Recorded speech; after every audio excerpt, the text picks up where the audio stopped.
what can we do?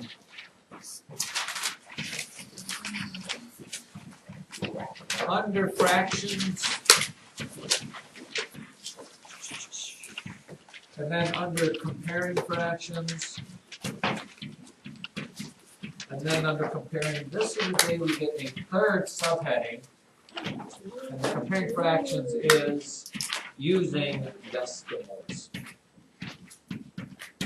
And simply put, it's just like this. Here are the directions. The book will tell you compare by change fractions to decimals to compare.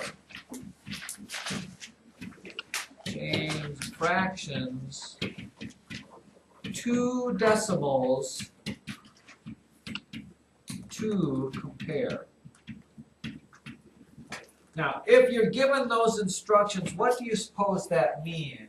I will entertain anybody taking a wild guess. John, what do you think those directions mean? Make the fraction into a decimal number using what we learned yesterday. And Okay. all right, and I only tell you that because here is, let's say you have this 3/8 and 2/5.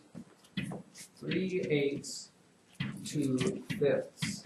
Some of you, because you like to take the easy way out, will try to draw a picture of a rectangle and cut them into pieces and look and see. Unfortunately, that was back in 5th grade, and it only works as good as accurate you are, and that's not what the directions said. Another way you can compare fractions is by doing what? Ethan? Finding multiples of those numbers. Kind of. Brendan? Drawing circles. No, we are out of, let's clear our mind of any drawing anything. One way is you could have drawn the pictures, but we're past that. Second way you could, and it's not this way. Second way, Olivia, is yeah, you can make common denominators where like this bottom's both would be 40, and you'd get 15 40s for this one and 16 40s for that one. But note the directions don't say to do that, so don't do that. If the directions say find it by changing to decimals, then by golly, what should you do? Change it to a decimal. Now change it to a decimal. Now, I am not like the meanest ogre in the world. Some of these, you maybe already know what the decimal are, but I don't want you guessing if you don't know. Alright? 2/5 is what is a decimal? There's two ways you can figure it out. You can either change it so that it is in tenths and say, oh, that's 4/10. Or you can do it by dividing the bottom into the top and seeing what you get as a decimal. Either way, you get 0.4. I don't care which way you do that. 3/8. Maybe you know what it is, maybe you don't, maybe we've done it before, maybe we haven't, but if you don't know what it is, don't guess. Divide the bottom into the top. 8 goes into 30. Point what? 3 is 24.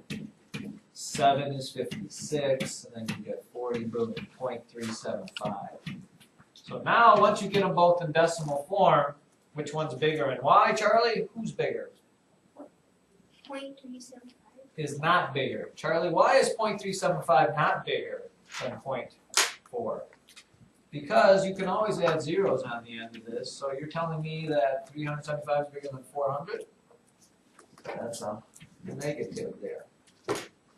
Okay. Always look, you compare the decimal and then you compare the digits one after. This is a 3 in the 10th place, that's a 4 in the 10th place. No matter what comes after this 3, it's never going to be bigger than this number. I could put 9s for now and forever, it will never be bigger than that. Just like having 40 cents and you have 37 cents, 30, 40 is always going to be bigger than 37 cents. Does that relatively sound like a doable concept here? Let's do one more. 15 25ths compared to 3/5. 15 25ths compared to 3/5. We're not drawing pictures, we're not making equal fractions, we are making decimals. 15 25ths. What would that be as a decimal? 15 25ths as a decimal would be, well, I would make this into 100. How many hundreds is that? 60. Times 4 is 60. 60 hundredths, which is 0.60 or just 0.6, don't make no difference. 3/5 says the decimal is, Sam? 3.6. Which is the same as what, 6/10. And then obviously the answer to that is how do they compare? Ethan.